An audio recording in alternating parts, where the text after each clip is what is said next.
Bien, tengan todos y todas muy buenos días. Chicos de segundo año sección B, bienvenidos a la clase de lengua de este día. Es un gusto saludarles, compartir con ustedes una jornada más de clase. Vamos a dar inicio con lo que nos compete realizar y trabajar el día de hoy. Bueno, para comenzar les voy a compartir la guía. Ustedes saben que esta semana hemos tenido 2 días de asueto en conmemoración de nuestra independencia, del bicentenario de nuestra independencia patria. Entonces, vamos a tener únicamente la jornada de hoy de clases. En ese sentido, bueno, les voy a mostrar la guía semanal para que ustedes puedan observar lo que se había planificado. Sin embargo, es claro, es obvio que no vamos a poder cubrir todo lo que se había planificado o todos los temas que se habían colocado. Sin embargo, estos temas pues ya nos van a quedar para la próxima semana. Ya serán obviamente contenidos con los que iniciaremos las clases de la próxima semana. Y aquí tenemos esta guía que saben que está siempre disponible en la plataforma del colegio. Usted ingresa al curso de lengua y literatura y ahí están las guías semanales para que usted las pueda ir descargando y de alguna manera pues que tenga los contenidos a la mano. La semana pasada trabajamos con el desarrollo del tema de la literatura salvadoreña, pero en este contexto no recuerdo exactamente si logramos terminar las mini exposiciones que hicimos como actividad de clase. ¿Se acuerdan que íbamos a ver de la literatura salvadoreña los orígenes, las características y los fundadores? Y en ese sentido hicimos grupos donde cada uno de los grupos iba a compartir luego con sus compañeros la información que había rescatado. No recuerdo si empezamos, si terminamos las exposiciones, si me pueden hacer el favor de decirme o de compartirme ustedes que han tomado apuntes o que pusieron atención o los grupos que expusieron, hasta qué grupo llegamos. Esto lo pregunto porque con todas las secciones voy diferente, entonces me es difícil recordar al 100% en qué me quedé con cada sección. Entonces, si alguien me hace el favor de activar el micrófono y decirme o escribir en el chat cómo avanzamos o qué tanto avanzamos, porque sí sé que desarrollamos las exposiciones, que empezamos, pero no sé si logramos finalizar. Las últimas exposiciones o los últimos grupos iban a hablar de los fundadores, donde estaba Francisco Gavidia, Alberto Masferrer y Arturo Ambrogi. Si hablamos hasta Ambrogi, terminamos, pero si nos quedamos con Masferrer o con Gavidia, significa que no logramos terminar. Entonces, alguno de los que está conectado, por favor, me ayuda y me dice hasta dónde nos quedamos. Necesito su ayuda, necesito su colaboración para refrescarme la memoria y ver de dónde vamos a partir. Porque si terminamos las expos, entonces claramente vamos a empezar de una vez con el tema de hoy, pero si no terminamos, tengo que dar un par de minutitos para que podamos finalizar con esa actividad. Veamos a alguien de los que está conectado, por favor, que me ayude. Si no quieren activar el micrófono, está bien, lo comprendo, pero por lo menos en el chat que alguien me colabore y me escriba, por lo menos, señor, terminamos, si es que terminamos, o señor, nos quedamos hasta el grupo de Gavidia. Recuerdo que ese día estaba de manera presencial Valentín, pero Valentín no está ahorita aquí para que me recuerde. Lo que sí sé que la mayoría estaba conectado. Veamos, estoy esperando. Creo que están escribiendo la respuesta en el chat. Quiero confiar en que alguien me está ahorita colaborando en ese sentido. Va, ahí está. Perfecto. Alguien me respondió. Muchísimas gracias a la persona que me envió el mensajito. Te agradezco mucho, hija. Entonces sí las terminamos. Perfecto. Eso me garantiza o eso ya me hace a mí quedar un poco más tranquila que ese contenido ha sido finalizado. Entonces, gracias a esa respuesta vamos a desarrollar o vamos a empezar lo que nos compete justo con la guía de esta semana. No tenemos tema rezagado, no tenemos tema retrasado. El tema de hoy que vamos a desarrollar en las 2 jornadas o en las 2 horas clase es la literatura salvadoreña siempre, pero esta vez vamos a orientarnos a la literatura costumbrista. Ese es el primer bloque o ese es el primer eje de temas que íbamos a cubrir o que se tienen que cubrir y en este sentido, o dependiendo de esto, si alcanzáramos a terminar el tema antes de que se nos acabe la jornada de clases de hoy, pues empezamos el siguiente. Pero tengo mis dudas, porque también es un tema de literatura y también es un tema un poco extenso, es decir, que hay bastante información.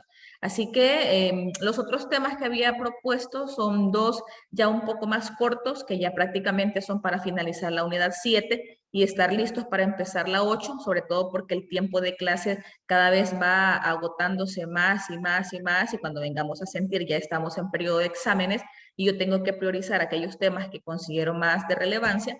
En el caso de la clase 3, que se tenía planeado para esta semana, pero que con ustedes no se va a poder desarrollar porque hemos tenido pérdida de 2 clases desde ayer, era figuras literarias de intención. Estas son la ironía, el sarcasmo, la parábola y el símbolo. Eso lo vamos a ver la otra semana. Y luego otro tema que tiene que ver con expresión y que se llaman los rasgos suprasegmentales.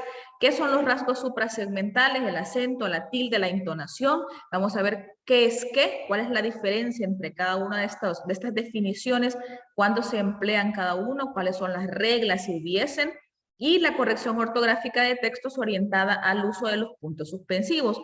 Yo sé que estos temas muchos de ustedes ya los manejan, tanto la teoría como la práctica, sobre todo la parte ortográfica, la parte del uso de los puntos suspensivos, pero es necesario que recordemos ciertas cosas porque a veces nos pueden surgir algunos conflictos existenciales al momento de usarlos y siempre es bueno refrescarlos. Entonces, estos dos temas, vuelvo a repetir, se nos van para la otra semana y nosotros desarrollamos el de la literatura salvadoreña hoy. Entonces, les pido de favor que anoten en su cuaderno, bueno, la fecha, ahora es 16, si quieren escribir el día jueves 16 de septiembre, anoten siempre la fecha para que ustedes lleven un récord de lo que vamos haciendo. Y en este sentido, cuando yo les pida colaboración, así como hoy, para que me ayuden a decirme en qué no hemos quedado, pues ustedes me puedan echar la manita. La literatura salvadoreña, literatura costumbrista. Anoten por favor el tema, solo el primero porque es el que vamos a desarrollar ahorita. Es el único que vamos a desarrollar en esta semana. Estoy dando chance para que lo anote. Y luego el indicador de logro es el primero también, para que tomen nota de esto. Identifica las características principales de la literatura costumbrista, ordenando sus ideas en organizadores gráficos. Anoten por favor ambas cosas.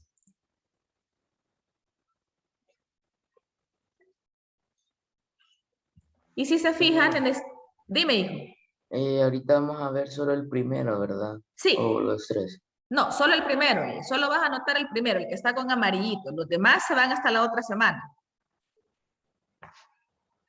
Bien, entonces si se fijan en el caso del indicador de logro, dice identifica las características principales y ordenando las ideas en organizadores gráficos. En este caso vamos a trabajar en la realización de esquemas, pero la segunda parte de la clase, porque la primera va a ser la explicación de mi parte hacia ustedes sobre el costumbrismo. Vamos a ver qué es el costumbrismo, dónde y cuándo surge, cómo es que llega a Hispanoamérica, cómo es que se desarrolla en El Salvador, cuáles son las características. Estos elementos bien específicos o bien puntuales en cuanto a las generalidades y las características se los voy a explicar yo.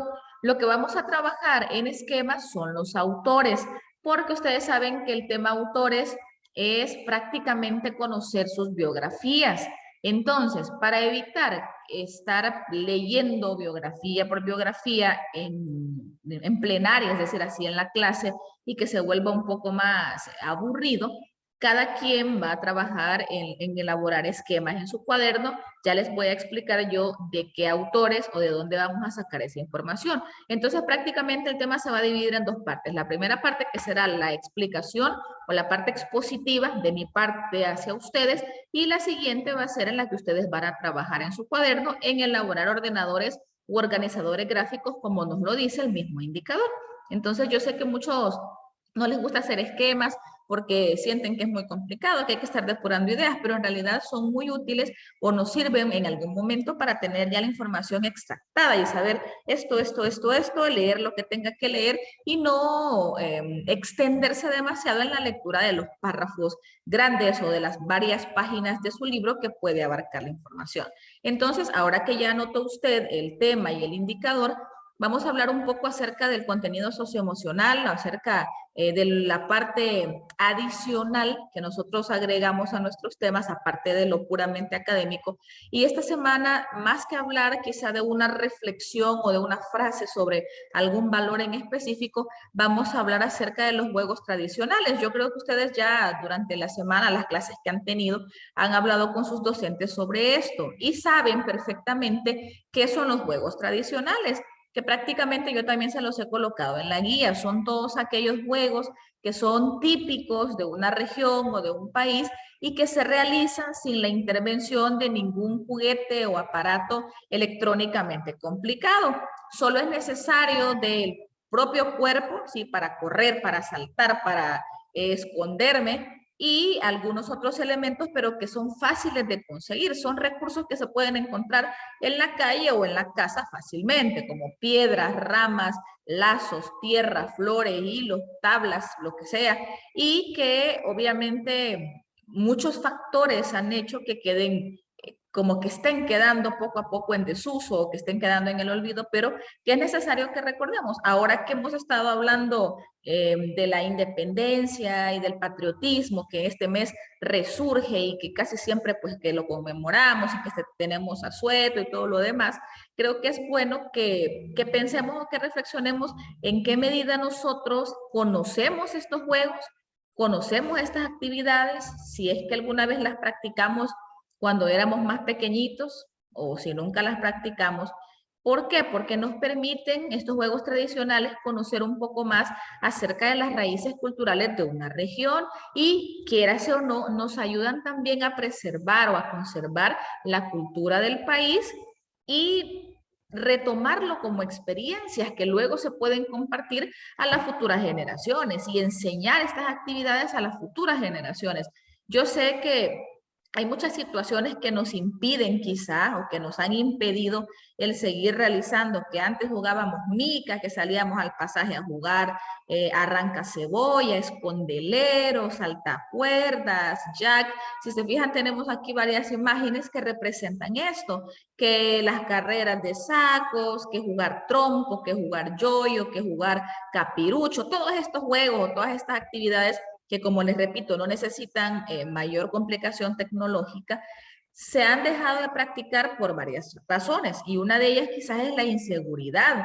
Como yo les decía, alguien quizás antes salía a su pasaje, salía a la cancha, pero de un tiempo a esta parte las cosas quizá en algunas zonas del país se han complicado. Entonces, ¿qué pasa? Que en algún momento los padres de familia prefieren que su hijo esté en casita y que juegue en casa más que ande saliendo a jugar a la calle porque está expuesto a un peligro. Ahora con la pandemia del COVID también nos ha obligado a volvernos a encerrar de alguna manera, a no tener contacto directo o tener un contacto específico con muchas personas, sobre todo si son ajenas a nuestro círculo cercano o a nuestra familia. Entonces, todas estas cosas yo entiendo y sé perfectamente que han influido de manera negativa para que los juegos tradicionales vayan quedando en desuso, pero de alguna manera nunca es tarde para conocer cuáles son estos juegos, conocer nuestras raíces, entender mejor en qué consisten o cómo se desarrollan y quizá cuando las cosas estén volviendo un poco a la normalidad o cuando en algún momento podamos hacerlo, pues recordarlas, ¿verdad? Y no dejar que esto se pierda. Yo sé que los videojuegos, muchos de ustedes tienen unas consolas muy buenas, con juegos muy buenos, o computadoras muy avanzadas para juegos y que tienen hasta sus mouse y sus teclados para juegos y que son muy llamativos, o los celulares, qué sé yo, hay muchos juegos de este tipo y está bien, no estamos en contra de eso, pero siempre es bueno que en algún momento también realicemos otro tipo de dinámicas o que también nos enfoquemos en hacer otro tipo de juegos para poder distraernos, para poder despejar nuestra mente y pues nunca quizás dejar o procuremos no olvidar del todo cuáles son estos juegos. Y cuando puedan practicarlos o cuando podamos practicarlos, pues hagámoslo, ¿verdad? Yo creo que más de alguna vez ustedes jugaron este famoso ladrón y policía, o jugaron mica pelota, siempre fueron juegos o dinámica, o la famosa peregrina también, que han sido juegos muy conocidos, pero que tristemente pues las hemos estado dejando de realizar por muchos factores. Así que cuando podamos o cuando tengan la posibilidad, recuerden estos juegos y en la medida de lo posible, pues practiquémoslos. Ahora vamos a hacer la lectura mecánica. Con la lectura mecánica voy a trasladarme ahorita al otro PDF y no sé, no recuerdo exactamente si leímos la honra, si logramos terminar la honra o solo nos quedamos en la primera parte. Porque la primera parte creo que sí leímos que fue una situación muy difícil en la que la Juanita se encontró, ella se había arreglado muy bonita, salió, fue al ojo de agua, se le apareció un hombre que iba en un caballo, empezó a chulearla y de repente vinieron una serie de situaciones en las que ella quiso oponerse a, pero que no pudo evitar ser abusada. Entonces, lo que no recuerdo es si leímos la otra parte. Necesito que me confirmen, por favor, ya sea la misma persona que me ayudó con la pregunta anterior o alguien más. Si terminamos de leer, creo que Yulisa, si no recuerdo mal, fue la última persona que leyó, según tengo anotado aquí. Julie, ¿te acordás qué parte o hasta dónde leíste? Permítame. Vaya, no hay problema. Aquí te estoy enseñando porque no sé si leíste hasta la Juana se quedó en la sombra o si leímos el final, que el hermanito de la Juana fue a buscar la honra porque el papá le había hecho algo a la Juana y el niño no le gustó y que procuró defenderla. Ah, vaya. Vamos a ver, ya tengo una respuesta aquí también en el chat. Que yo dije que en esta parte íbamos a descubrir qué pasó en verdad. Vaya, vamos a ver, aquí hay alguien que no recuerda haber leído qué fue lo que pasó después de esa situación tan fea que le pasó a la Juanita. Entonces vamos a leer la segunda parte. Muchas gracias, bueno, tanto a Yulisa como a quien me está respondiendo también en el mensajito directo aquí en el chat. Me es de mucha ayuda, de verdad. Entonces, aquel día sí leyó Yulisa. Ahora le tocaría leer a Valentín, pero no observo a Valentín conectado en este momento. Así que me voy a pasar al siguiente número y le tocaría a Clemente. Clemente se está conectada, pero no sé si tenés disponibilidad del micro, Clemente, para que me puedas ayudar a leer la otra parte, la segunda parte del cuento, desde donde dice Tacho hasta el final prácticamente. ¿Estás por ahí, Clemente? Que me puedas ayudar. Si no, me escribís en el chat y me decís si tenés algún problema y yo me paso a la siguiente persona. Recuerden que el objetivo de esta actividad es que ustedes puedan también compartir con sus compañeros una parte y practicar su entonación, su pronunciación, que en esta parte es un poco difícil porque estamos ante una literatura costumbrista, pero hay que hacer el intento. Clemente. Clemente a la 1, Clemente a las 2.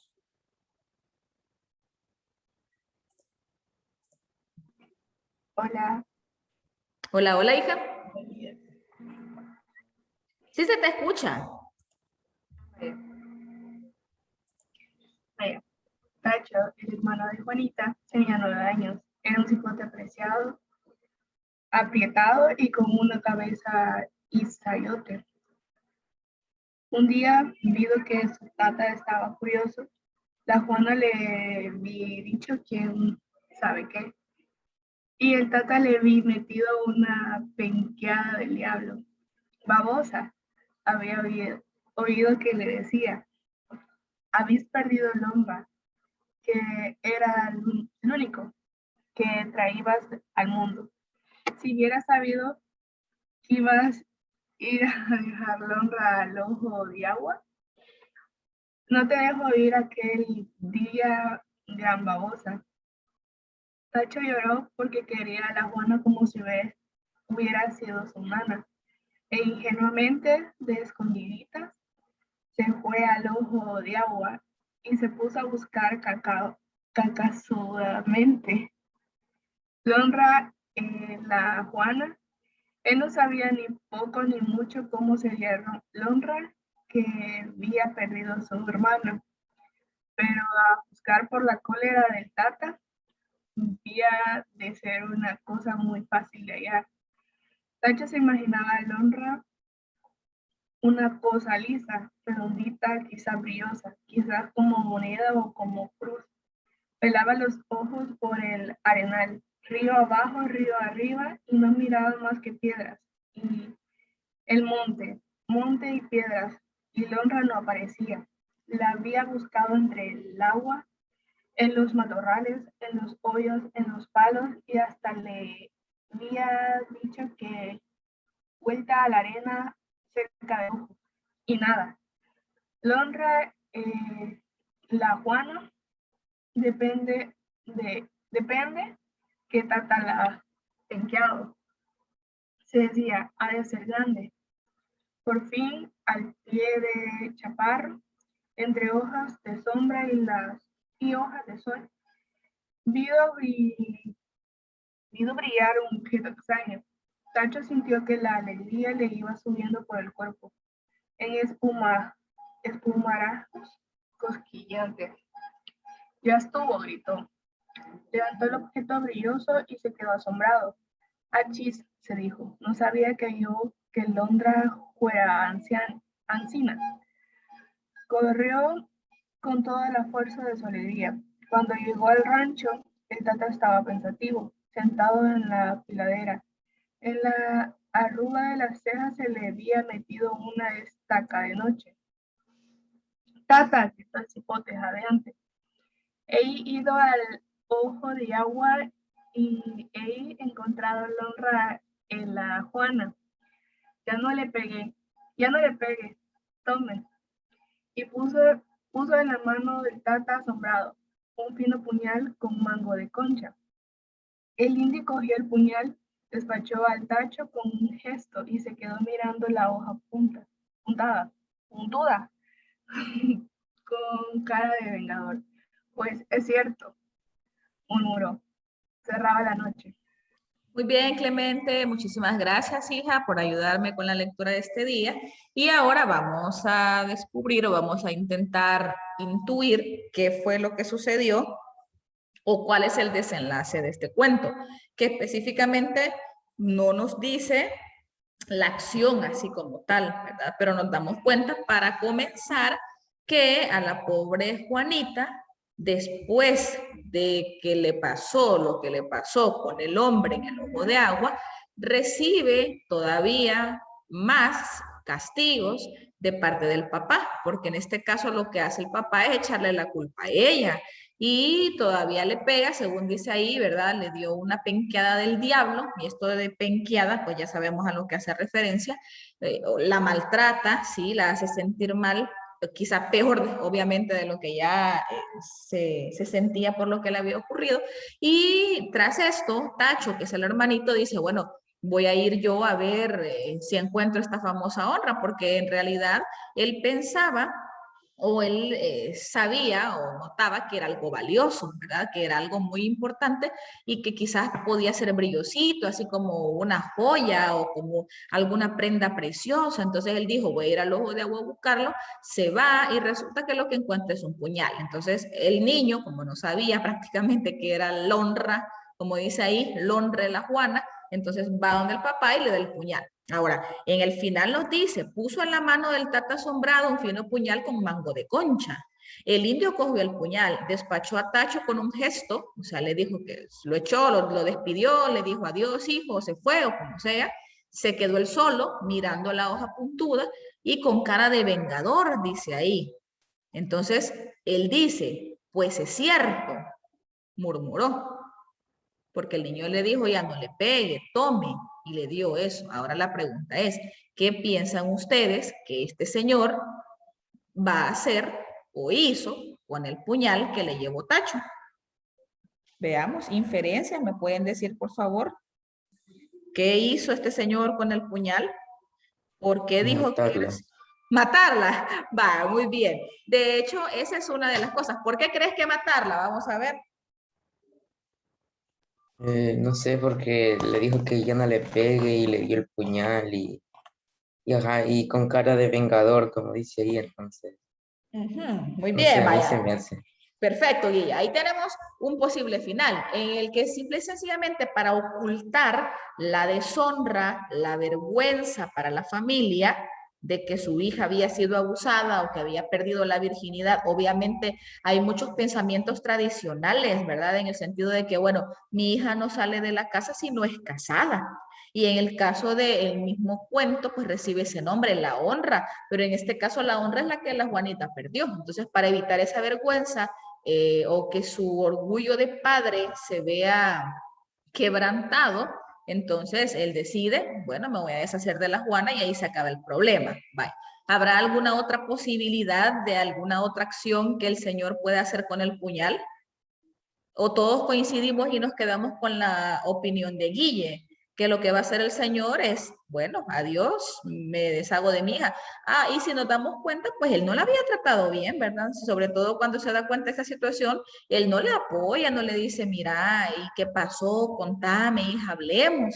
Sino que lo que hace es agarrarla con todos los poderes a golpearla, maltratarla, pegarle. Y esto obviamente no es una acción correcta o no debió ser el actuar del papá. ¿Alguna otra alternativa o todos coincidimos con Guille? Vamos a ver, aquí también tengo otra respuesta que coincide muy bien, podría matarla, porque según ellos ya perdió su valor por perder la honra. Tristemente, esa es una situación y creo que la mayoría nos enfocamos por esa respuesta. Yo coincido con lo que Guillermo y con lo que la persona que me escribió aquí el mensajito me dice, porque es cierto, y ahí lo tenemos claramente, su compañera nos lo expresa aquí, podría matarla, porque según ellos ya perdió su valor. Cuando la mujer, cuando la niña en este caso perdió su honra, entonces perdió todo, ya no vale, ya nadie la va a querer, ya no sirve. Son pensamientos retrógrados, son pensamientos que uno ahora dice y puede cuestionar, pero tristemente hay muchas personas que han pensado así a lo largo de su vida y que todavía en algunas situaciones se sigue manteniendo. Entonces aquí tenemos ya dos opiniones que coinciden. Entonces nadie se fue o nadie se inclinó por la parte que el Señor va a ir a ver de qué manera se venga del hombre, ¿verdad? Porque si se fijan, ninguno de ustedes me dijo. Ahora, alguien puede haber pensado, bueno, se va a ir a vengar del hombre, a ver si lo encuentra y lo mata, pero si ya maltrató a la hija desde el principio y le echó la culpa y todavía le dijo gran babosa, o sea, la maltrata, ¿verdad? Si hubiera sabido que ibas a ir a dejar la honra al ojo de agua, no te dejo ir, es tu culpa, le estaba culpando a ella. Entonces, por esa razón, yo asumo también que ninguno de ustedes me dijo que el papá podía ir a vengarse del hombre, porque el hombre pues no pierde, ¿verdad? El hombre es el campeón según estos contextos y la mujer es la que queda deshonrada. Bien, ahora entonces vamos a desarrollar el contenido. Vamos a empezar ya con el desarrollo de la literatura. Bueno, solo déjenme que le voy a dar compartir sonidos porque tengo al final un par de videos que espero que alcancemos a ver.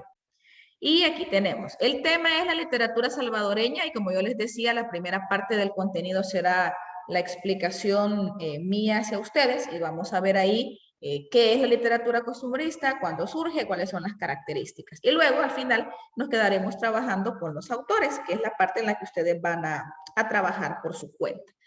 Entonces, ahí tenemos el tema y el indicador de logro. Usted ya lo tiene en su cuaderno, así que no será necesario que lo vuelva a anotar. Si alguien no lo copió, si alguien no tomó nota, entonces hágame el favor de anotar ahorita el tema. Si ustedes recuerdan, la semana pasada estuvimos desarrollando entre nosotros mismos, ¿verdad? Con la ayuda de ustedes, la parte de las generalidades de la literatura salvadoreña. Y dentro de esto, pues mencionamos algunos autores como fundadores. Esta vez vamos a seguir retomando autores, vamos a seguir hablando de literatura nuestra y nos vamos a centrar en una corriente que fue muy importante, que fue muy destacada, que es muy conocida y que de hecho nos va a ser fácil de entender por lo que estamos leyendo ahorita con Salarrué en las lecturas mecánicas. Por ejemplo, los compañeros, las compañeras que han leído estos cuentos de Barro hasta el momento han intentado de manera cuidadosa leer tal como está en el texto, aunque esto implique ciertas incorrecciones de sintaxis o de pronunciación porque está escrito así, pero es parte de una situación o de una característica que el autor quiere reflejar. Y eso es precisamente el costumbrismo. Vamos a partir de los orígenes del costumbrismo, como siempre retomamos la parte contextual, ¿verdad? O ver el origen de dónde viene esto. En el caso del costumbrismo o la literatura costumbrista, se remonta al siglo XVII en España. O sea que el costumbrismo surge en el siglo XVII en España. Aquí todavía no estamos en Latinoamérica, no estamos en El Salvador, estamos en España. Cuando un conjunto de escritores o como autores como Lope de Rueda, Miguel de Cervantes, Juan de Zavaleta, escribieron descripciones de la sociedad y los tipos humanos que la conforman. Ellos son un ejemplo o son la muestra o son los representantes del costumbrismo español porque empiezan a intentar plasmar en sus textos situaciones cotidianas, descripciones de la sociedad, descripciones del contexto, de los conflictos, de la interacción, de las conversaciones, de los temas, de la cotidianidad de la sociedad de ese momento. Como movimiento literario, el costumbrismo lo que hace es buscar reflejar las tradiciones y las costumbres locales sin analizarlas o interpretarlas.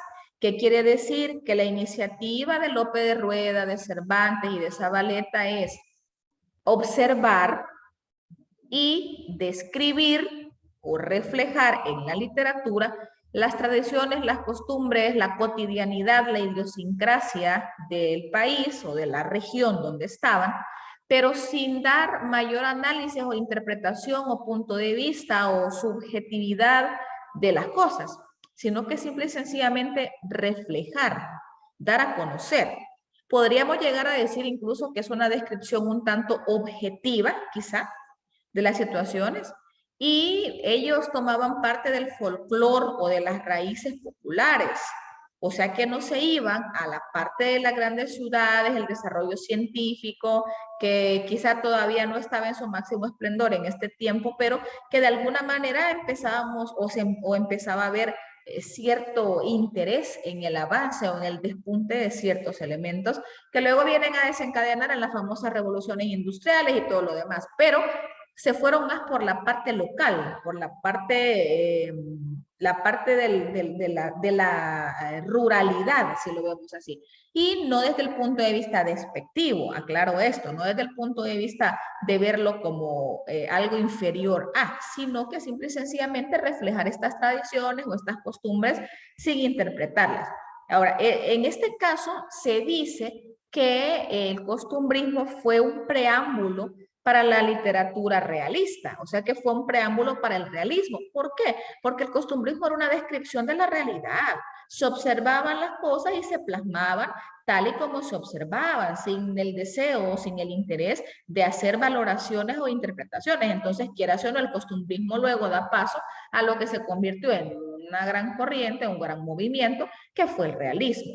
Luego, ya cuando hablamos de Hispanoamérica, estamos hablando que llegó a nuestro territorio prácticamente en el siglo XIX, o sea que estamos hablando de 2 años después. Y esto es normal, ustedes saben también que cuando las corrientes o los movimientos han surgido o surgen en otros países, en este caso en el continente europeo, como en la mayoría de movimientos ha sucedido, pues nos llegan a nosotros con cierto retraso. Entonces, en Latinoamérica, en Hispanoamérica, se da o empieza a gestarse desde principios del siglo XIX y está orientada igual a difundir lo que cada país o región tiene de original. O sea, ¿qué distingue a un país de otro? ¿Qué nos hace diferentes? Si yo dijera, por ejemplo, yo les preguntara qué hace o qué nos hace diferentes a nosotros, los salvadoreños, en cultura, tradiciones, comida, vestuario, léxico de Guatemala o de Honduras, por ejemplo, tendríamos bastantes cosas que podemos decir. ¿Que hay semejanzas? Sí, pero también hay diferencias. Entonces, lo que ellos querían o lo que el costumbrismo pretendió es reflejar el sentido de nacionalismo, el arraigo o el reflejo de lo que mi país, lo que mi región representa, no estar apegándome o no estar copiando o imitando modelos europeos o formas clásicas, sino que yo voy a colocar el matiz o el tinte de lo que mi país representa. Usted relacione todo esto que estoy explicando con cuentos de barro. ¿Por qué? Porque nos hemos dado cuenta y hemos leído, por lo menos en los cuentecitos que llevamos hasta ahorita, que hay situaciones que nos hacen diferentes.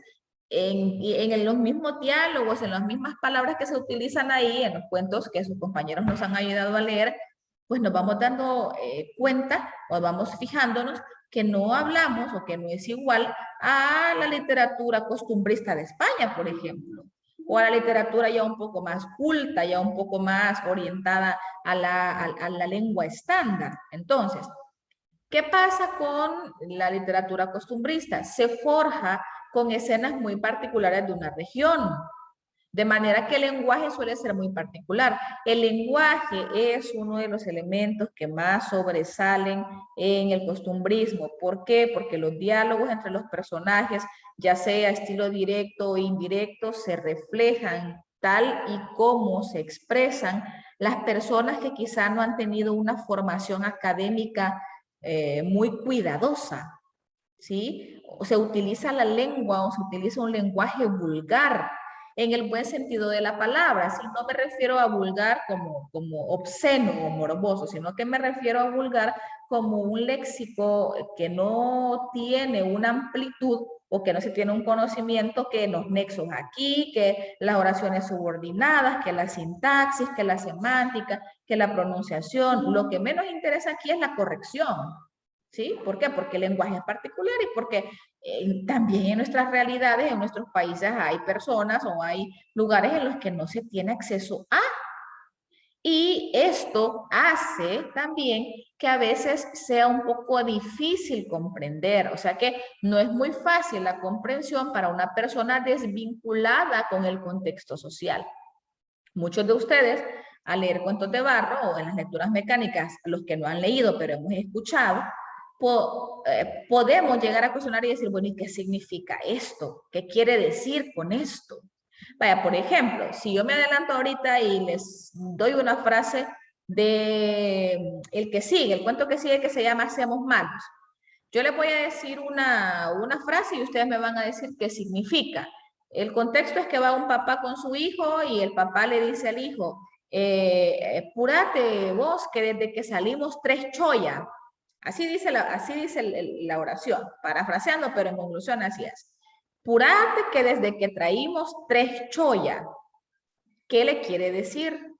Yo les pregunto, ¿qué le quiere decir el papá al hijo? Purate que desde que salimos 3 choya. ¿Qué significa eso? 3 choya. ¿Qué quiere decir? Si alguien ahorita dice, yo no entiendo, entonces no lo voy a culpar. Pero aquí alguien ya me contestó, que va lento. Ajá, o sea que llevar choya o ser cholludo es ser lento. Eso significa. Pero, ¿qué pasa? ¿Por qué la persona que me respondió en el chat lo sabe? Porque lo ha escuchado en algún momento, en algún contexto. ¿Sí? Porque ya sea su mamá, su papá, su abuelito, su tío o alguien o algún amigo le ha dicho o ha escuchado que le dicen a otra persona que ella va con su choya o que es cholludo, entonces que va lento, que despacio. Ahora, este tipo de lenguaje es propio, es regionalista, es costumbrista, es nuestro, pero no todos lo pueden comprender. Y eso significa también que si nos cuesta comprenderlo a nosotros como salvadoreños, ¿cómo no le va a costar comprenderlo a alguien que no es de la región o que no es del país? Entonces, no se sienta mal si en algún momento usted lee algo y dice, esto lo siento difícil de entender por la manera en la que está escrito, por el lenguaje que utiliza, pero no lo veamos como, ay no, qué indio, qué hencho, porque esos adjetivos son despectivos y muchos lo utilizan para esta literatura. Y los que están errados son ellos. ¿Por qué? Porque es la característica de este subgénero, de esta orientación literaria. Además de ello, es opuesto a lo cosmopolita.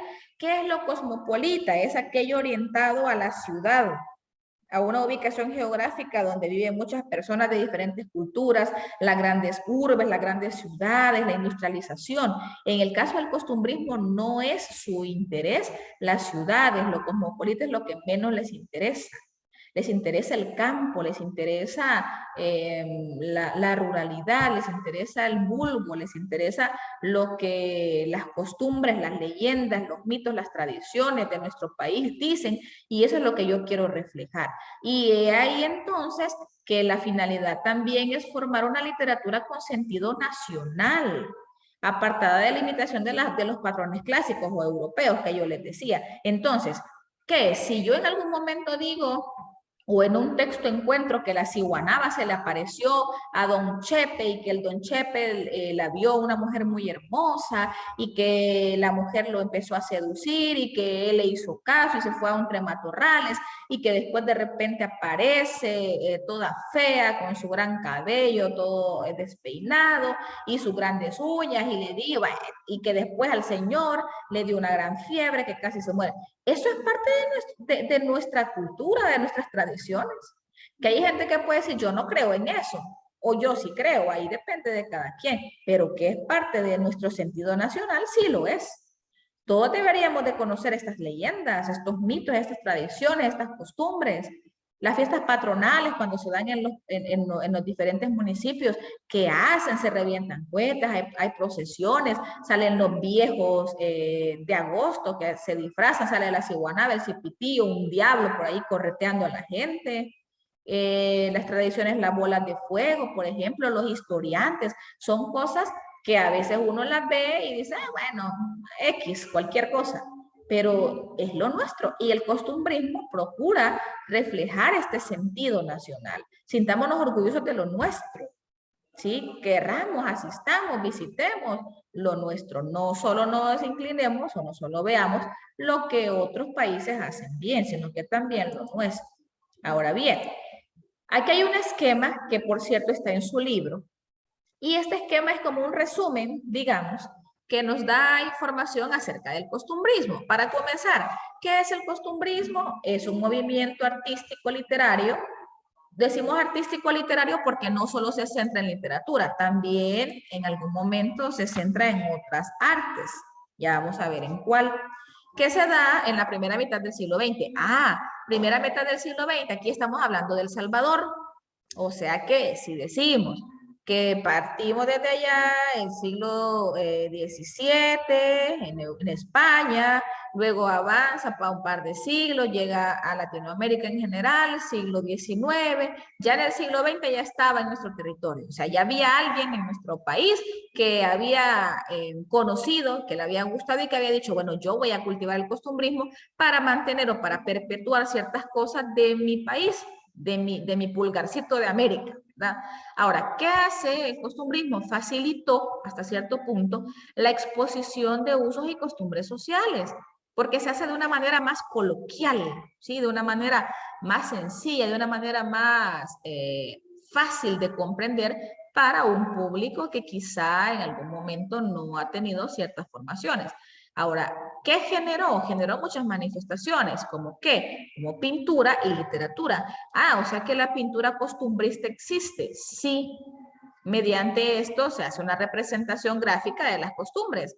Y esto también depende de cada quien, ¿verdad? Porque yo no puedo decir voy a hacer una pintura costumbrista si yo no puedo dibujar o pintar o si no conozco técnicas, colores o he tenido alguna formación. Hay algunos que tienen ese don y que no necesitan mucho para poder hacer una pintura. Pero eso depende, ¿verdad? Pero que existe la pintura costumbrista, sí. ¿Y qué se refleja en la pintura costumbrista? Lo mismo. Tradiciones, costumbres, comportamientos.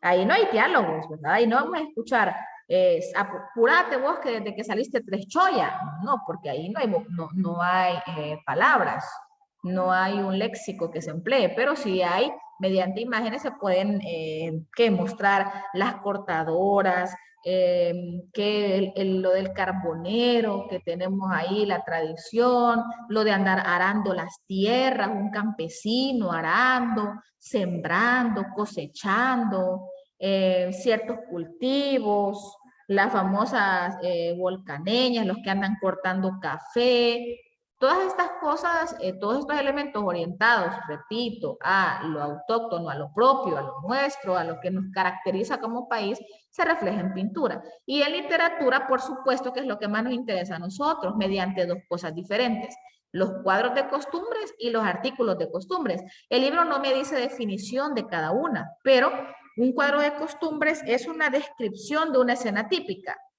Eso es un cuadro de costumbres. Descripción de una escena típica. Por ejemplo, en los cuentos de Barro hay cuadros de costumbres. ¿Por qué? Porque me están describiendo escenas, situaciones cotidianas, ¿sí? Fáciles de entender, que yo capto, yo entiendo y yo sé lo que está pasando. Y el artículo de costumbres es bastante similar, porque lo que hace es describir también un aspecto de la vida cotidiana, pero la diferencia es que el tono de un artículo de costumbres es humorístico y satírico. O sea que el artículo de costumbres ya va más orientado quizás con el sentido, con el doble sentido, o con que en algún momento hay algo jocoso ahí que me haga reírme y que cuando yo lo lea hay algo que me pueda causar cierta sensación. Ahora, no es un chiste que voy a pasar carcajeándome todo el tiempo, pero hay un sentido satírico, humorístico que en algún momento nos puede hacer reír. En cambio, el cuadro de costumbre es un poco más serio, más formal.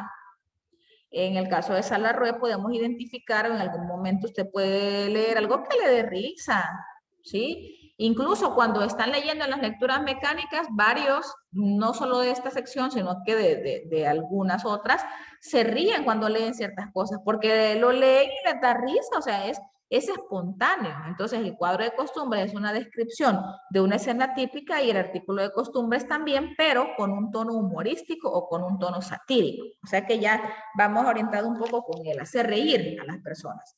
No directamente como una comedia como tal, pero sí genera cierta jocosidad o cierta sensación de risa, que obviamente en este caso pues es normal, ¿verdad?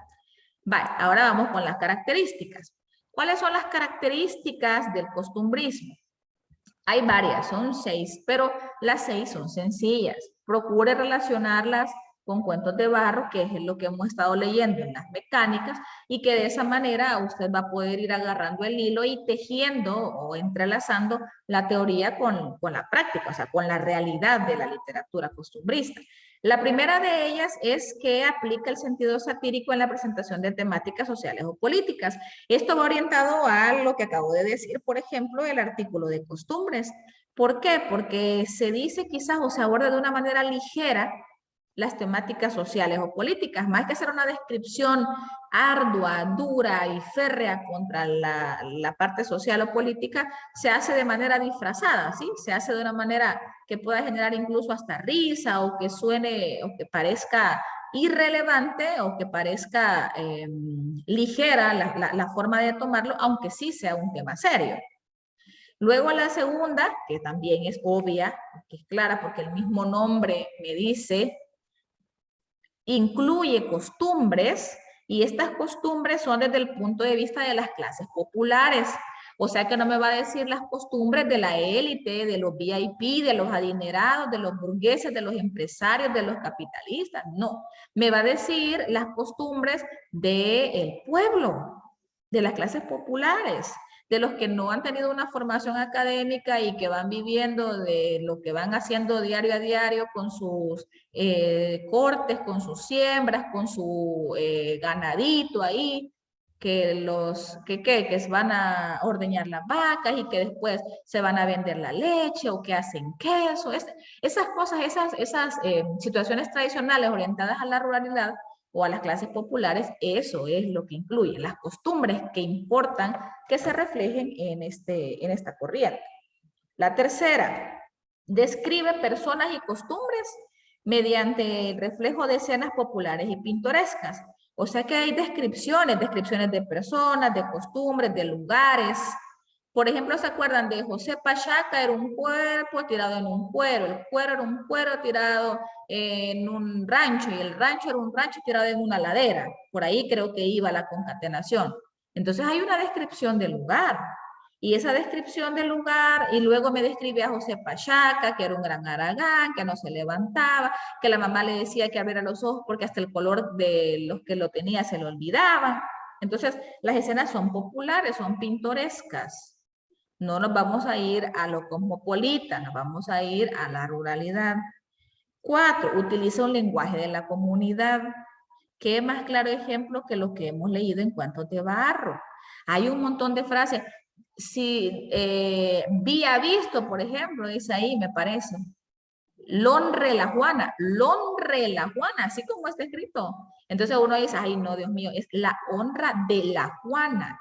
Sí, nosotros sabemos porque apegado a la lengua estándar debería de, pero el lenguaje de la comunidad es así y nosotros mismos a veces en la cotidianidad utilizamos ciertas palabras propias de nuestro país y que a veces uno mismo se corrige, ¿verdad? Porque sabe que si nos vamos a la parte academicista no deberíamos de decirlo. Yo les digo, vaya niños, así como les dije de hoy, ¿verdad? Espero que hayan trabajado. Sí, usted me entiende, si yo les digo de hoy les dije, ustedes me van a comprender qué significa. Pero que ya el uso sea adecuado, el uso sea correcto, eso es otra cosa. A veces decimos, vaya, unos hicieron la tarea, algo otros no la hicieron, algo otros. Eso es correcto, lo ideal sería decir, algunos otros no lo hicieron, pero nosotros lo utilizamos. Y no quiere decir que eso sea malo, que uno diga, ay, no, vos, qué feo hablas o no podés. Obviamente la parte de la corrección me dice, utilice mejor algunos otros. Y así hay muchas palabras que nosotros lo decimos, pero que no estamos orientados o que no estamos siguiendo la parte de la lengua estándar. El punto es que en el costumbrismo se refleja ese lenguaje, el lenguaje de la comunidad, el lenguaje vulgar, en el buen sentido de la palabra. Temas cotidianos. ¿Cuáles son esos temas cotidianos? La cotidianidad pueblerina, los chambres, los conflictos, las peleas entre familias, que el papá, que el hijo, que el machismo, estas cosas que quieras o no están inmersas y que son parte de las creencias también, de los mitos también, de la idiosincrasia. Bueno, ¿y qué es la idiosincrasia? La idiosincrasia, pues lo podemos enfocar desde un modo de ser característico de una persona o cosa que la distingue de las demás. Esto incluye ideas, comportamientos, actitudes particulares de una persona, de un individuo, pero también se ve desde el punto de vista de un grupo, ¿sí? De un colectivo humano, o sea que nos caracteriza como individuos salvadoreños, por ejemplo. ¿Por qué se nos dice, por ejemplo, que los salvadoreños somos bien arrechos? ¿Qué significa que el salvadoreño sea arrecho? Vamos a alguien a otro país y le digo, es que vos sos bien arrecho, puede que no entienda.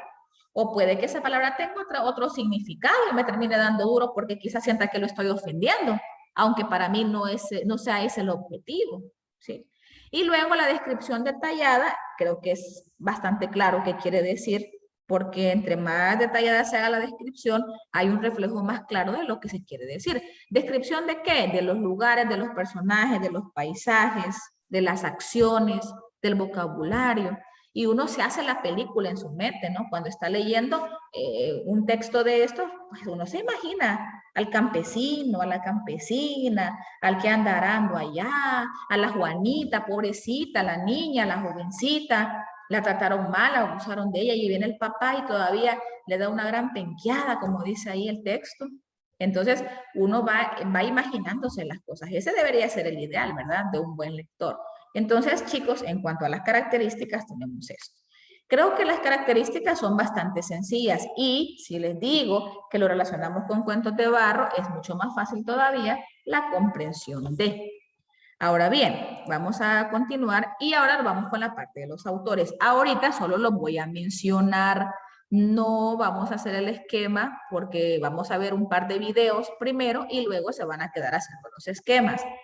Dentro de los autores representativos del costumbrismo, en nuestro país, como ya sabemos que tuvo una gran influencia entre los escritores, ¿verdad? En la primera mitad del siglo XX, en El Salvador, los más destacados o los que quizá son más conocidos son dos, José María Peralta Lagos y Luis Salvador Efraín Salazar Arrué.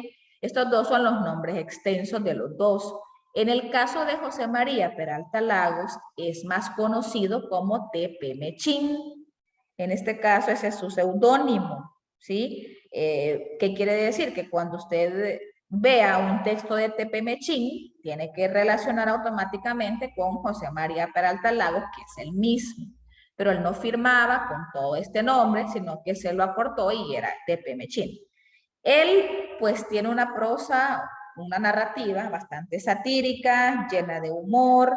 Él nació en Santa Tecla. Esos datos biográficos ustedes los van a ver después, porque los van a retomar en los esquemas que van a hacer.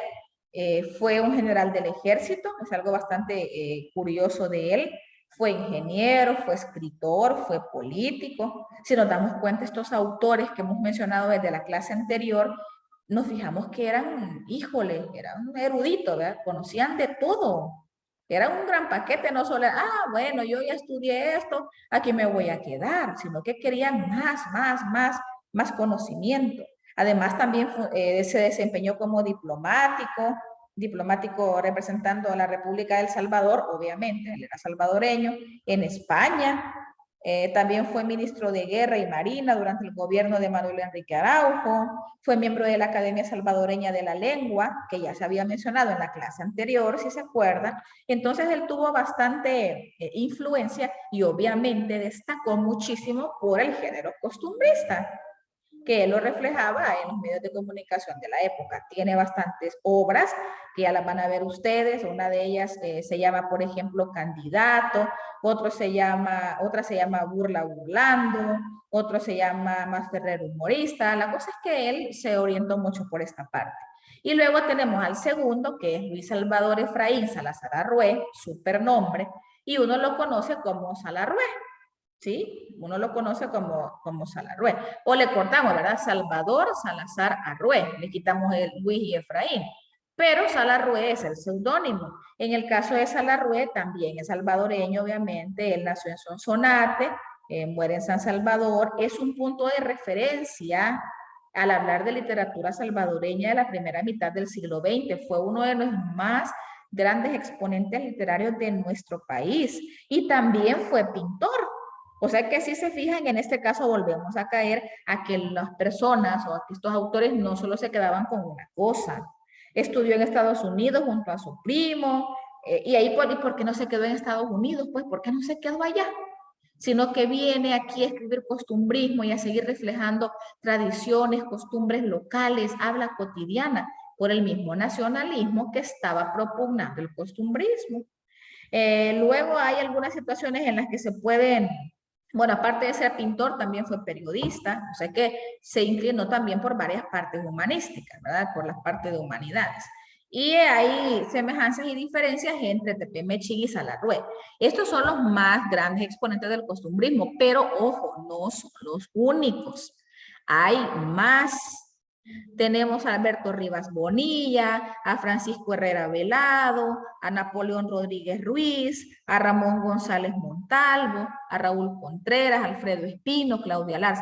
Todos estos autores escriben costumbrismo, reflejan las situaciones cotidianas del país, reflejan nuestra realidad, reflejan las descripciones de nuestras sociedades, no cosmopolitas, sino que las partes rurales. Y obviamente estamos hablando de tiempo atrás, entonces obviamente en nuestro país el avance, la formación académica y todo va mejorando cada vez más con el paso de los años, pero incluso todavía, si nos vamos a un cantoncito, a un pueblo, no vamos a mentir que vamos a ver todavía personas, mujeres, niños descalzos caminando en las calles, hablando de una manera distinta a la nuestra, y eso no los hace menos que nosotros, ¿sí? Simple y sencillamente las oportunidades que han tenido no son las mismas nuestras.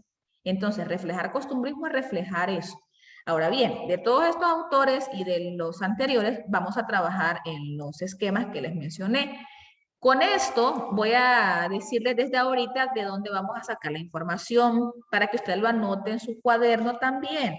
Del costumbrismo como tal, la información comienza en la página 204. Página 204, 205 es información general, que es lo que yo les he explicado. De la página 205, una parte, 206, 207, 208, o sea, hasta la 208, está la información de los autores.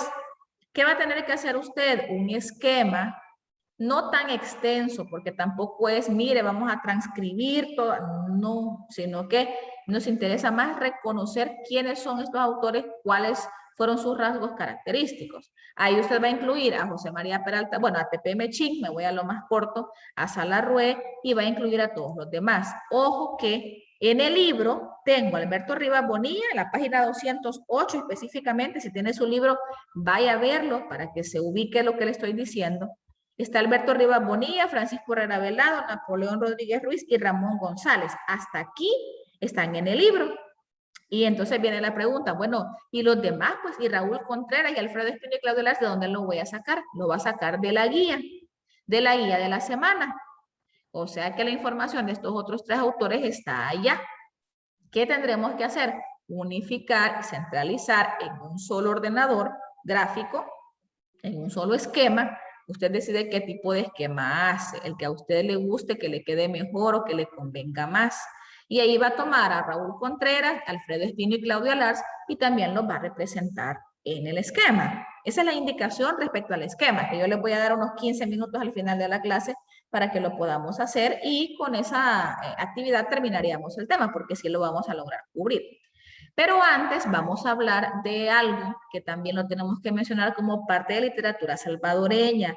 Esto ya es alejado del costumbrismo, ¿sí? Alejado, digamos que de las características del costumbrismo, es otro subtema, ¿sí? Que el libro no me lo propone, que el libro no me dice nada de esto ahorita, no se preocupen, pero yo lo voy a dar o lo voy a explicar porque es un tema o es una generación o es un grupo de autores que se tienen que mencionar por el precedente o por lo que hicieron en el contexto del momento. Se llama la generación de 1944 o la generación del 44. Esto es en El Salvador.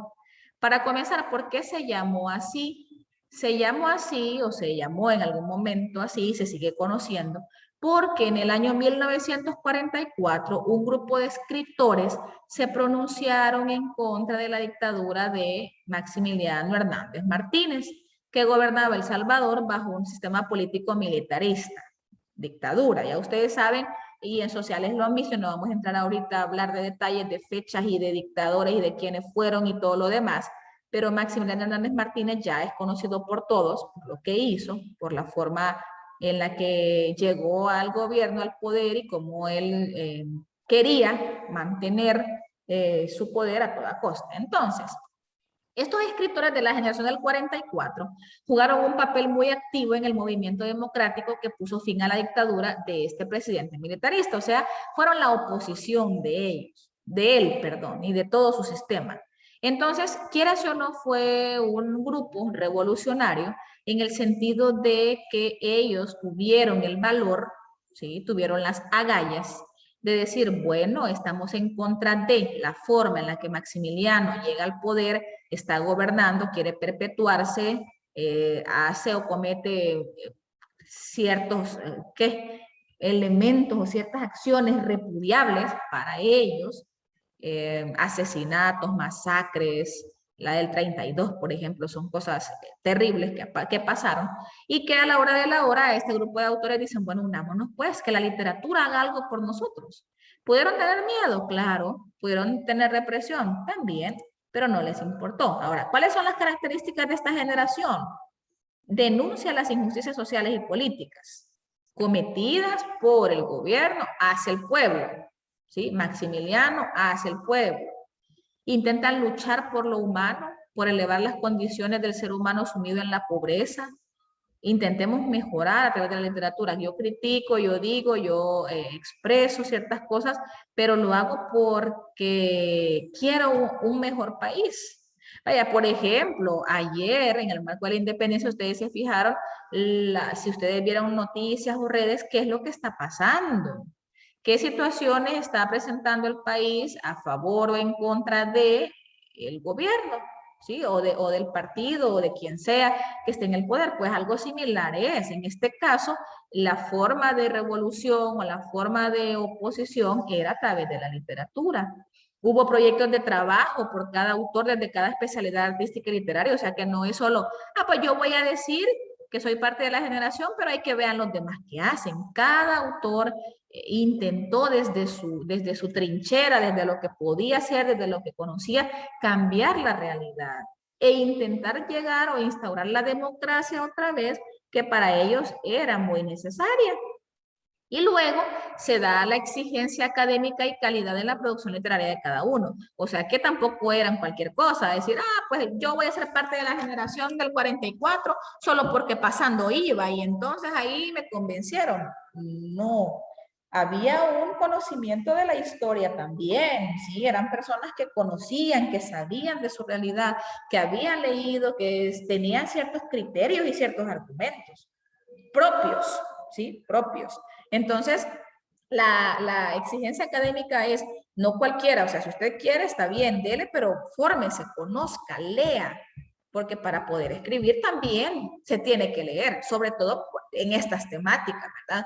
Y la calidad de la producción literaria no es hacer cualquier cosa solo por salir del compromiso, es hacer algo que de verdad pueda generar una marca, una huella en la gente que lo lee, que haya una transformación positiva y que de alguna manera el objetivo se logre, que en este caso es que Maximiliano de alguna manera pues llegara a su fin en cuanto a la manera en la que estaba gobernando el país. ¿Verdad? Entonces, eso es para que ustedes conozcan que en nuestro país también hubo ciertos grupos orientados a la parte social, a la parte política y a la parte que de alguna manera se tenían o querían oponerse y cambiar la realidad.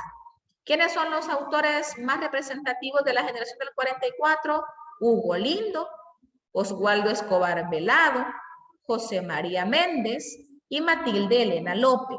De estos 4 señores, en el libro, bueno, personas, autores, ¿verdad? Lo digo así porque sabemos que hay una mujer, pero hay más hombres y ya es lo correcto según la RAE. Observamos que en el libro no hay información de ellos 4, pero en la guía sí.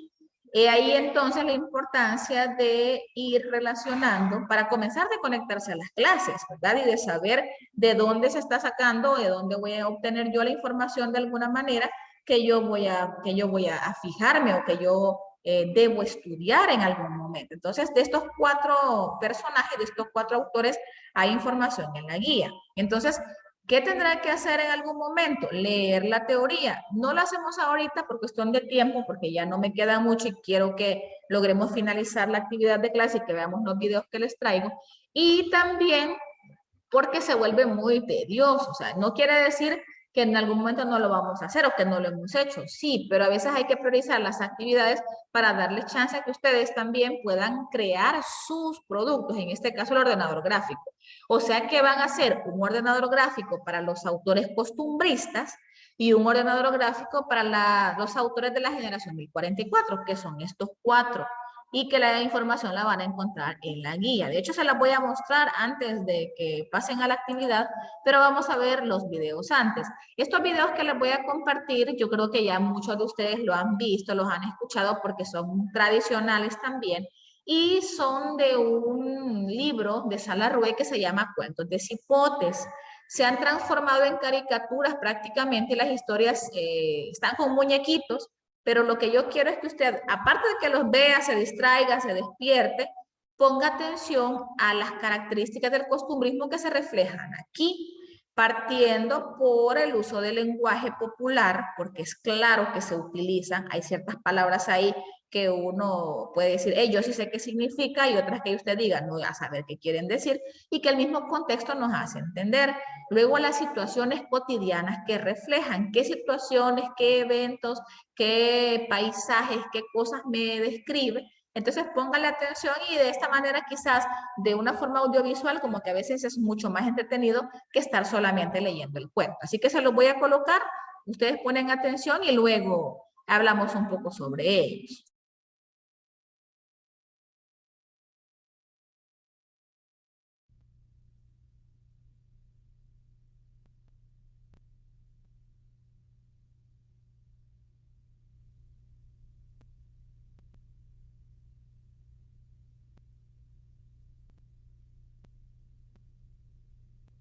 el cuento de lo que quiero y no quiero, las magiconerías y otras tonteras. Pues si es que la Firulina le dijo a la Cocolina que tenía unos sus 4 años. ¿Y vos? ¿Qué quisieras tener? Yo nada, ¿y vos? Le dijo la Cocolina, porque quizás quería saber primero para querer una cosa más mejor que ella. ¿Yo? Dijo la Firulina, haciendo así las manos. Una casa de muñecas que tocara uno y le dijeran de adentro. ¿Qué quería la que toca? Pues yo Le dijo ya contenta la Cocolina. quisiera una casa de muñecas que tocara uno y de cada toquido se fuera haciendo uno más chiquita, más chiquita, más chiquita, más chiquirrisquitica, hasta que fuera una muñeca también y que al abrir la puerta una criada de manta rellena de zacate viruta le dijera: Pase adelante, niña Cocolina. Ahí le están esperando sus muñecas rubias para hablar de las niñas de enfrente y de sus novios. ¡Cha! Le dijo con desprecio la Firulina. Vos solo cosas que no pueden ser decís. Decí que quisieras, pero que fuera verdad que se pudiera hacer. Ah, pues entonces Dijo la Cocolina. yo quisiera una alcancía que se le echara 1 centavo y después otro y después otro, y cuando le hubiera echado uno como 150 veces la abriera y ¡tas! Hubieran 12 reales adentro. ¡Tonta! Dijo la Firulina. Te digo que no querrás cosas mágicas. Si eso no es mágico. ¿Cómo no? Dijo ya bien brava la Firulina. ¿Cómo no va a ser magiconería que eche centavos si te salgan reales? Entonces, más magiconería es estar queriendo tener y que ni tiene uno nada. Entonces, ¿qué? ¿No quisieras tener más? Yo no quisiera tener un gran chucho con rabia en el estómago que tirara mordidas por todos los huesos de adentro y los hígados y los nervios. Eso es los que tienen hambre. Yo no quisiera tener una bola de jabón en el galillo para que cada vez que bostezara me salieran bombas redondas. Eso es tener huehuecho. ¡Tonta! Le dijo ya bien brava la Firulina. Yo digo bombas de vidrito de espuma con aire adentro y colores que van volando. Pues aunque sea. Dijo la Cocolina. Porque siempre es tontera. ¿Cómo se va a andar bostezando con tamaña bola de jabón en el galillo? ¿Crees que no te ahogabas ligerito con lo amargo y que además arde en la carne viva? Bueno, pues, Dijo la Firulina. entonces, ¿qué quisieras y no quisieras tener? Yo quisiera tener y no quisiera tener unos dientes de quitar de noche como los de la niña Casilda. Quisiera porque asusta a uno al que le da la gana y cuando se muere uno no es calavera dientes pelados. Y no quisiera porque soy miedosa en lo oscuro y no me iba a gustar que se estuvieran riendo conmigo toda la noche dentro de un vaso. Yo Le dijo la Firulina. quisiera y no quisiera tener una lamparita en el jundío como las luciérnagas. Quisiera porque me sacarían en carroza de culumbrón y además no necesitaría candela para ir al común y las cucas se espantaban y no me mordían. Y no quisiera porque cuando mi papá me diera pan se iba a quemar la mano. Y también porque en el cine se iban a enojar la gente, se iban a gritar que se calla el jundío, esa muchachita de adelante que no deja ver bien. Y se tiraron 4 carcajadas y un reempujón cada una y de ahí salieron corriendo agarradas de la mano haciendo así y se acabuche.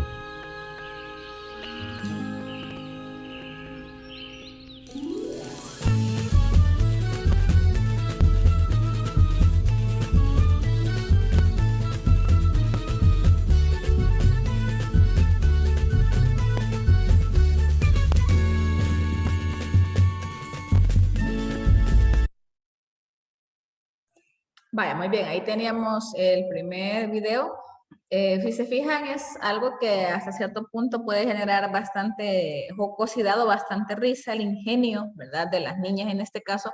Esta es una producción del Museo de la Palabra y la Imagen que o que se tomaron el tiempo de pasar a la parte audiovisual estos cuentos. Y si se fijan, es bastante claro, es bastante obvio el costumbrismo. Yo sé que muchos de ustedes pusieron atención a algunas palabras ahí que ya vamos a socializar. Les voy a colocar el otro video que les traigo, siempre de cuentos de cipote, siempre de la misma producción del Museo de la Palabra y la Imagen. Lo van a ver y luego vamos a discutir. Ustedes me van a decir qué palabras o qué cosas tanto de este cuento, el cuento de lo que quiero y no quiero, las magiconerías y otras tonteras, y el que vamos a ver ahorita le llama la atención o qué palabras ustedes rescatan o qué pronunciación ustedes notaron que es parte del costumbrismo. Por ejemplo, en el que acabamos de escuchar hay un montón de vocabulario, hay un montón de palabras en las que la pronunciación y la utilización de ciertos vocablos podría ser sustituida. Por ejemplo, donde dice, y después otro, y después otro, y después otro. La forma en la que se pronuncia eso, nosotros lo entendemos y a veces lo utilizamos así. Primero uno y después otro, dice uno, vaya, entonces lo estamos utilizando así. Pero en un momento aquí es bastante enfático y es bastante obvio, sin embargo es parte de nuestra pronunciación. Y así hay más que yo también le voy a compartir después, pero sí quisiera que usted ponga atención y que procure, quizás no anotarlo, pero que por lo menos en su mente quede para que la próxima actividad, o sea, después de ver este video lo podamos discutir. Así que ahorita se los coloco. El cuento de la primeritita comunión de Menchedita Copalchines. Pues si es que Menchedita Copalchines, hermanita de su hermanito más chiquito y hija de una su mamá que a saber cómo se llama, iba a hacer su primera comunión. Y le estaban haciendo un vestidito blanco con nardos de rosa y margaritas de violeta, zapatillos tordíos pringados de perlas de huiste y diamantíos de puro zafiro, una candelota con corbata, bien tipa la candela, y coronita de azahares sobre la chirimbamba de pelo puro, permanente, con olor y todo. Y entonces, como la comunión era ya de mañanita del día después de ayer, la mandaron a confesarse con un cura en un cajón con silla en las paredes. Y allí era el miedo pelón de los pecados, y a saber cómo se decían, y a saber si eran o no eran. Pero por si acaso la Menchedita tenía apuntado en un papel, y cuando vio que se levantó una niña envolvida en un chal, se acercandito chillistripes truenis dedis al congestionaire, y cuando el padre hizo así la mano por la ventana como para que siguiera el tren, se fue a la carrerita y cincó mirando por detrás del asiento de silla y le dijo al padre: Buenas tardes, padre. ¿Qué? ¿Por aquí se echan los pecados? Sí, mijita. Se dice, me acuso, padre, de tal y tal cosa y de tal y tal otra. Y entonces dijo así, y el padre le dijo que no, que dijera sus pecados. Y la Menchedita Copalchines dijo: Me acuso, padre, de que tengo pecas. ¿Cómo? ¿De que tienes qué? Ay, Dios mío, pero si yo no tuve la culpa, porque una gallina me quebró la botellita de crema que me dio mi mamá de almendras. ¿Qué cosas dices? Dijo el cura bien adentro y con algo de risa. Me acuso, señor, de que el otro día anduve mentando a Maurice Chevalier. ¡Ay, ya lo menté otra vuelta! Pero si eso no es pecado, hijita. Le dijo el padre, de bueno, haciéndose que no era. Ah, pues si no es pecado, perdone. Le dijo la Menchedita. Me acuso, señor, de que soñé con unos locos que, fíjese, le agarraron el bigote a mi papayito y se lo untaron con chicle, y mi mamá daba gritos de una cosa que le dicen angustia, y yo me embocé en las sábanas y recé un Padre Nuestro de puro miedo. Pero, hijita, si eso no es pecado tampoco. Los sueños son sueños. Ah, pues perdone. Le dijo la Menchedita. Me acuso también de que ando siempre las orejas llenas de un cuento amarillo. Eso sí está muy malo, porque deben lavarse muy bien todos los días con jabón. Pues son tololos de jabón los que me saco. Causa que me unto mucho, porque mi mamá me dice que me unte bastante. Caramba, pues casi no es pecado tampoco. Ah, pues perdone. Le dijo la Menchedita y después dijo: Ay, Dios mío, no voy a poder hacer mi primera comunión mañana. Causa que no tengo pecados. ¿Cómo es eso? Pues es que ustedes tienen la culpa, porque no le enseñan a uno a hacer pecados. Ay, Virgen Santa, y tan chulo mi vestidito. Y se puso a llorar. Ya ves, hijita. Eso sí que es un pecado. Estar acusando así a los mayores y estar dándole importancia a un vestido, eso sí que es pecado. Gracias a Dios que al fin tuve uno para poder comulgar, y le prometo que voy a venir sin vestido mañana para no darle importancia y que me quede para ir al cine. Y el cura no aguantó ya la risa y se tiró una gran carcajada, y como estaba entre el cajón sonó muy gordo y la Menchedita se asustó y salió corriendo y gritando: ¡Ay! ¡El padre se loqueó! ¡Causa que le Y se fue el nigeriano para su casa y se acabuche. Vaya, muy bien, ahí teníamos el otro cuento. Si se fijan o si notaron, pues ambos están bastante fáciles de entender. Hasta cierto punto son dibujos animados, ¿verdad? Son como caricaturas y son fáciles de poder interpretar o de llegar, digamos que, a una comprensión de los mismos.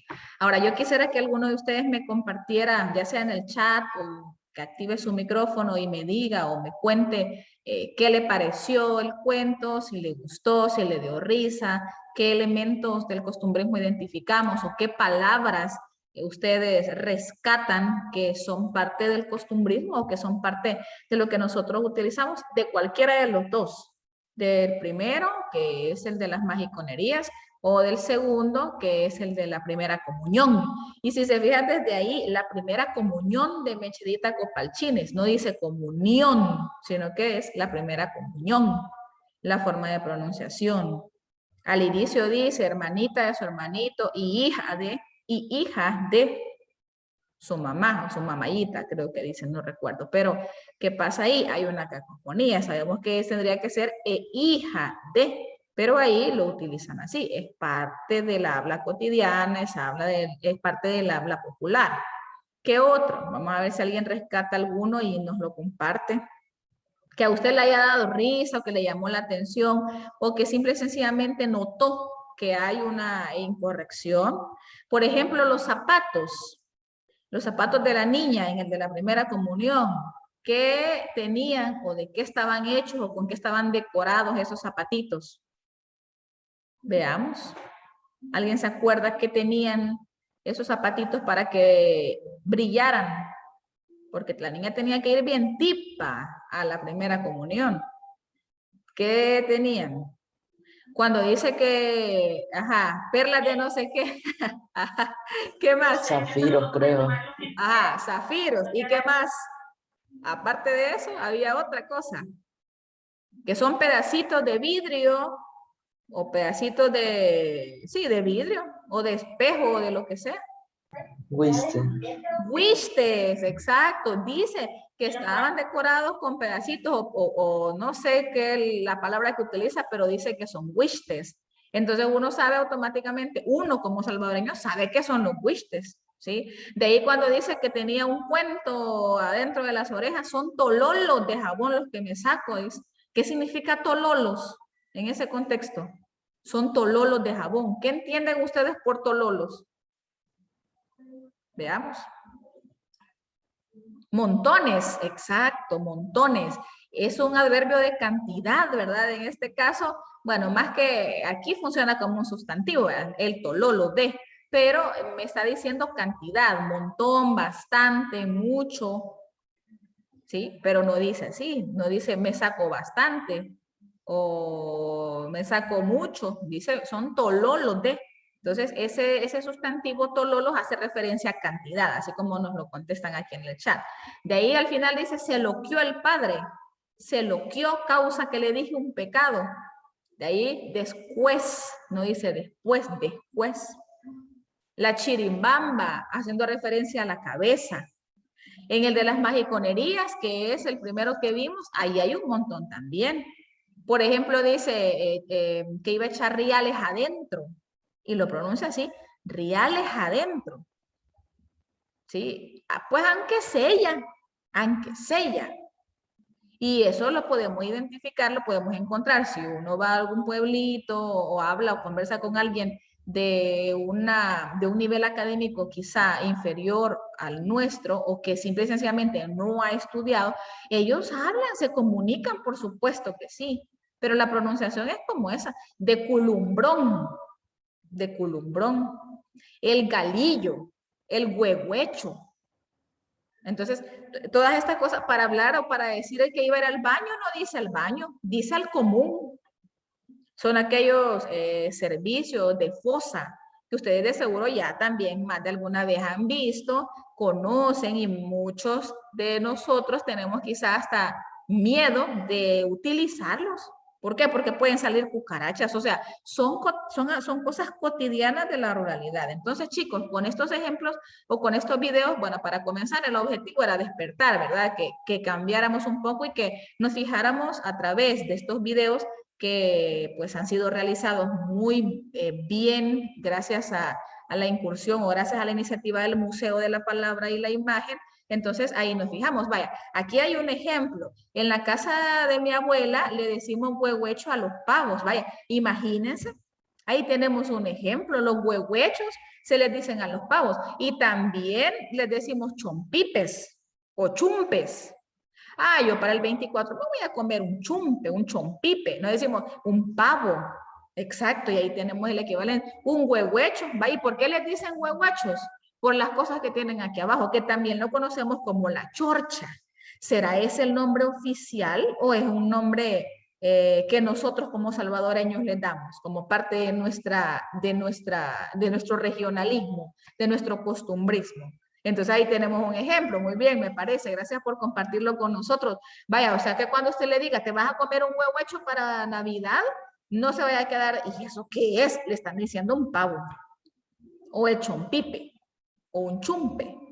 Y así tenemos muchos ejemplos de nombre. Vaya, por ejemplo, los perros. ¿Qué más común el ejemplo de que a los perros en nuestro país sí les decimos perros en algunas ocasiones y algunas personas? Ah, yo tengo perro. Mira que el perro que vaya, vaya, qué bien. Pero, ¿cómo les decimos? ¿Cuál es el nombre más común o más cotidiano que usamos para un perro aquí en nuestro país? Ya todos, ahorita en su mente ya lo pensó, ya lo sabe cuál es.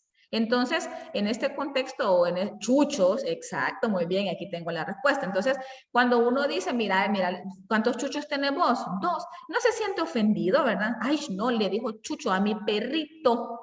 No, porque así lo utilizamos, porque así lo decimos y porque en la literatura costumbrista esto es de lo más común del mundo. Entonces, ahora nos queda pues ya poco tiempo, así que lo que vamos a hacer es lo siguiente. Vamos a finalizar la clase y usted va a iniciar a hacer su esquema. No lo va a alcanzar a terminar porque va a respetar el horario, yo confío en que sí será. Y en la siguiente semana quizás les voy a dar unos 15 minutos o 20 para que procuremos terminar ese esquema, porque no es tarea, vuelvo a repetir. Y luego vamos a empezar el tema que nos corresponde, ¿de acuerdo? Entonces, ojo, la indicación la voy a dejar dicha ahorita y ya en la siguiente clase pues la puedo volver a repetir, pero para que empiecen en lo que nos queda, que prácticamente son 5 minutos. 2 esquemas. Un esquema de los autores costumbristas y un esquema de los autores de la generación del 44. Puede tomar en cuenta o debe tomar en cuenta los nombres, por supuesto, y algunos datos biográficos que considere relevantes, esenciales, específicos de cada uno de ellos.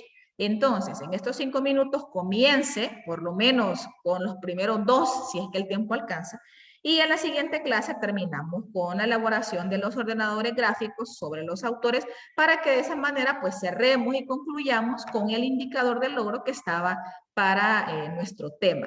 Yo espero que hayamos entendido, que hayamos agarrado el hilo, agarrado la onda, como decimos, de lo que fueron estas 2 corrientes, más el costumbrismo y la generación del 44 como un agregado adicional, y que de esa manera pues también conozcamos y sepamos y valoremos y apreciemos lo nuestro y no lo veamos como algo despectivo, no lo veamos como algo inferior a lo que otros hacen, ya sea aquí mismo o en otros países, porque en realidad es reflejo de lo nuestro, de ese nacionalismo que no solo debe estar el 15 de septiembre, patrióticos, azul y blanco, sino que debe estar siempre, ¿verdad? Y de alguna manera observar de qué forma uno puede seguir perpetuando o dando a conocer a las futuras generaciones este tipo de literatura. Así que nos vamos a quedar hasta acá, hijos. Les agradezco mucho por su asistencia a la clase, por la participación a quienes lo hicieron. Les agradezco mucho por sus mensajes en el chat, aunque sean mensajes en privado, la verdad es que me sirven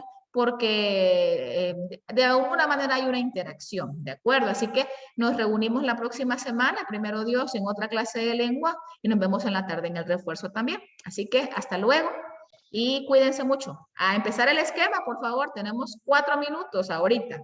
Así que hasta luego, cuídense.